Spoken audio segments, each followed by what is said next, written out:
Les États-Unis contre l'Iran à Hormuz. On veut tous comprendre ce qui se passe vraiment. Il y a quelque chose d'un peu vertigineux dans ce qui se passe en ce moment dans le détroit d'Hormuz. Pas parce que c'est spectaculaire, mais, même si ça l'est, mais parce que c'est l'un de ces moments où on réalise que la géopolitique, les marchés mondiaux et la vie de milliers de marins coincés dans un couloir d'eau, tout ça se joue en même temps, au même endroit, sur fond de négociations qui viennent d'échouer. Alors, je voudrais qu'on prenne le temps de comprendre ce qui se passe vraiment. Pas la version simplifiée, pas la version dramatisée, la version honnête. Oui, j'insiste sur le fait, la version honnête. Commençons déjà par les faits. Ce qui est établi clairement sans interprétation. Le 28 février 2026, Donald Trump annonce dans une vidéo publiée par Truth Social que les forces armées américaines ont commencé des opérations de combat majeures en Iran. Un responsable américain confirme à Reuters que les frappes sont conduites par air et par mer. L'Iran riposte. Et parmi les premières décisions iraniennes, la fermeture de facto du détroit d'Hormuz par l'Iran, provoquant une perturbation immédiate dans les livraisons mondiales de gaz, de pétrole. Ça, c'est le point de départ. Mais on n'est pas là pour parler du début de la guerre. On est là pour parler de ce qui se passe maintenant.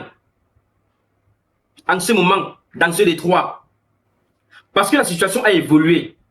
Un cessez-le-feu est entré en vigueur le 8 avril. Les négociations s'ouvrent à Islamabad, au Pakistan. J.D. Vance arrive à Islamabad pour mener la délégation américaine, accompagnée de l'émissaire spécial Steve Witkoff et de Jared Kushner. 21 heures de discussion et puis l'échec. J.D. Vance préfère claquer la porte, il quitte le Pakistan et Donald Trump annonce un énième changement de stratégie. On n'a pas pu se mettre d'accord sur les problèmes importants. Ils veulent une arme nucléaire. Ils ne vont pas l'obtenir. Donc, nous allons mettre en place un blocus complet dans le détroit d'Hormuz. Ce blocus est annoncé pour le lundi 14 avril. L'armée américaine a affirmé mercredi avoir empêché 10 navires de quitter les ports. Les forces américaines ont complètement mis à l'arrêt le commerce maritime de l'Iran, selon le chef des forces américaines dans la région, Brad Cooper, soulignant qu'environ 90% de l'économie iranienne en dépendait. Côté iranien, la réponse est immédiate. L'Iran publie une vidéo prise depuis un drone de surveillance au-dessus du détroit d'Hormuz avec un message. Toute manœuvre erronée fera tomber l'ennemi dans les tourbillons mortels du détroit. Et il y a ces enregistrements en radio qui circulent où la marine iranienne affirme avoir fait reculer un des navires américains. Vous devez changer de cap et retourner dans l'océan Indien immédiatement. C'est le dernier avertissement. C'est comme la comédie. C'est comme une comédie. Mais c'est très dangereux. On poursuit la vidéo vraie. Et pendant ce temps, près de 20 000 marins sont toujours pris au piège dans le détroit d'Hormuz. Ce sont les faits. C'est ce qu'on sait avec certitude. Maintenant, ce qui est plus trouble, ce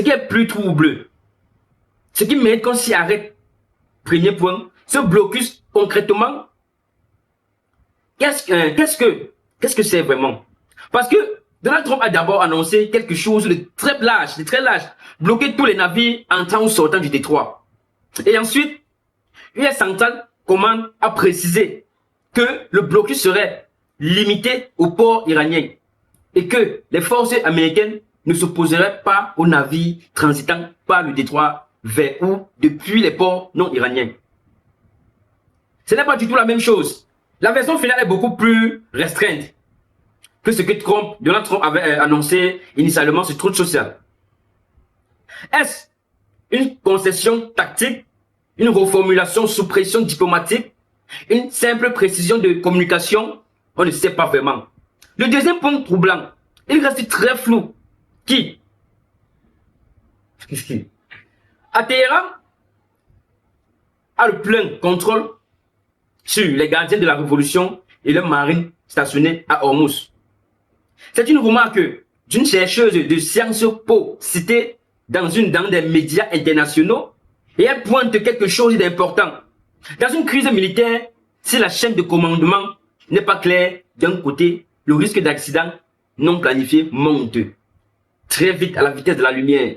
Troisième point, selon les États-Unis, certains cargos qui traversent encore le détroit ces derniers jours payent jusqu'à 2 millions de dollars à l'Iran en guise de droit de passage. Ce qui signifie que, même sous blocus, continue à exercer un contrôle de fait sur le passage.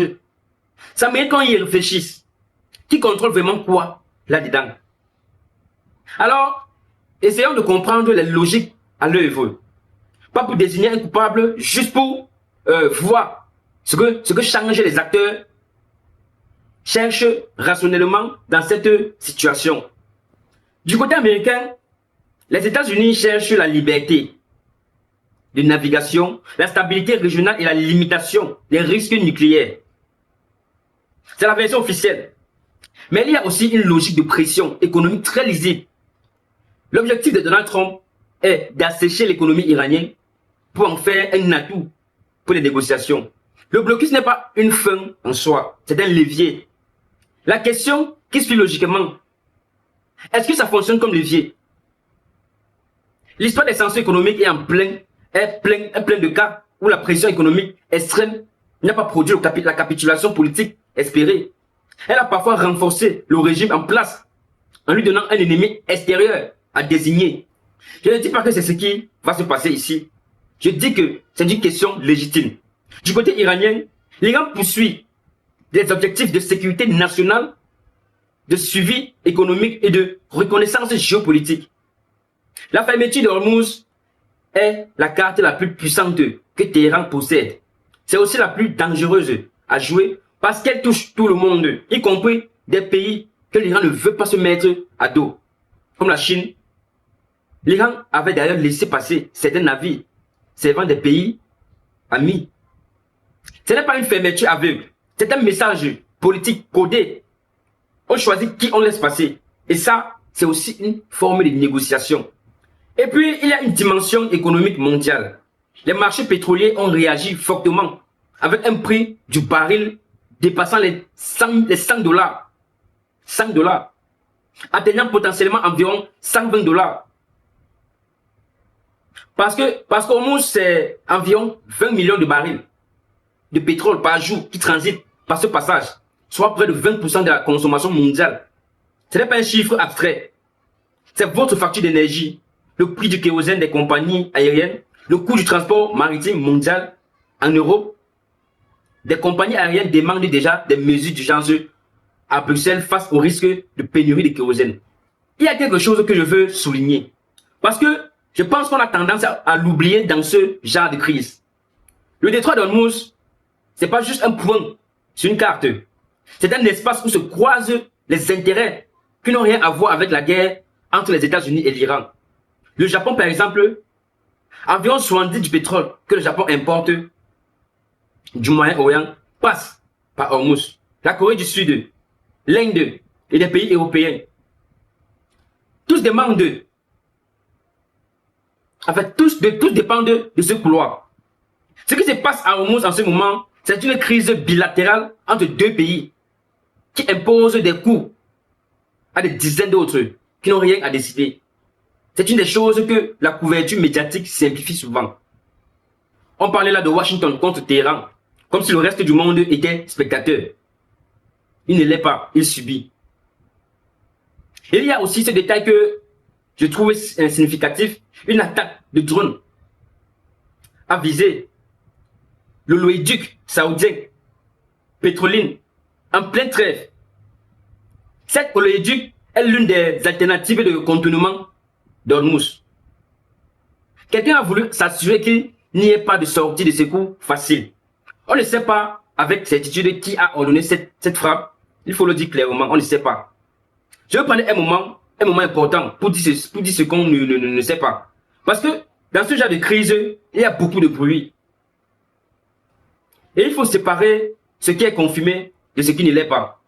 Ce qui est confirmé, les frappes américo-israéliennes du 28 février, la fermeture iranienne d'Hormuz, l'échec des négociations à Islamabad, l'annonce du blocus américain des ports iraniens, le prix du pétrole au-dessus des 100 $, les 20 000 marins bloqués. Ce qui reste incertain, l'issue de la deuxième séance de négociation, dont Washington dit être optimiste, mais rien n'est encore officiel. On ne sait pas si le cessez-le-feu tiendra. Les experts considèrent que le blocus naval américain pourrait constituer une reprise effective de la guerre. On ne sait pas comment l'Iran va répondre à cette pression économique sur la durée. Et on ne sait pas fondamentalement ce que succès voudrait dire ici. Pour qui et à quel prix. Ce qu'on ne peut pas conclure, c'est que la diplomatie est définitivement morte. Les deux camps ont dit vouloir continuer à négocier, mais aussi qu'elle va réussir. On est dans un moment de suspension. Il faut avoir l'honnêteté de le reconnaître. Alors, où en est-on? Ce qu'on peut dire avec une relative solidité, c'est ceci. Deux pays sont entrés en guerre en février, ont accepté une trêve en avril, ont échoué à négocier et se retrouvent maintenant dans une confrontation économique et maritime qui maintient ouverte la possibilité d'une reprise des hostilités. Entre les deux, un détroit de 39 km de large qui conditionne une part significative de l'économie mondiale. Ce qu'on voit ici, c'est aussi quelque chose de plus structurel. Hormuz, ce n'est pas une nouvelle zone de tension, c'est un point de vulnérabilité que le monde connaît depuis des décennies, sur lequel les grandes puissances n'ont jamais vraiment construit d'architecture de sécurité solide. Et à chaque crise, on redécouvre qu'un seul acteur, dans un couloir de 39 km, peut paralyser une part entière du commerce mondial. Est-ce qu'on va trouver un accord? Je ne sais pas. Est-ce que la situation va s'aggraver? Je ne sais pas. Ce que je sais, c'est que les prochains jours vont être déterminants. Que la pression économique sur l'Iran est réelle. Et que la pression que cette crise fait peser sur le reste du monde, sur les pays qui n'ont rien voté, rien décidé. Laisse tout autant en fait pour moi. Je continuerai à en parler ici, avec la même approche, vous dire ce qu'on sait, ce qu'on ne sait pas, et ce qu'il faut questionner. C'est tout ce que je peux vous promettre maintenant.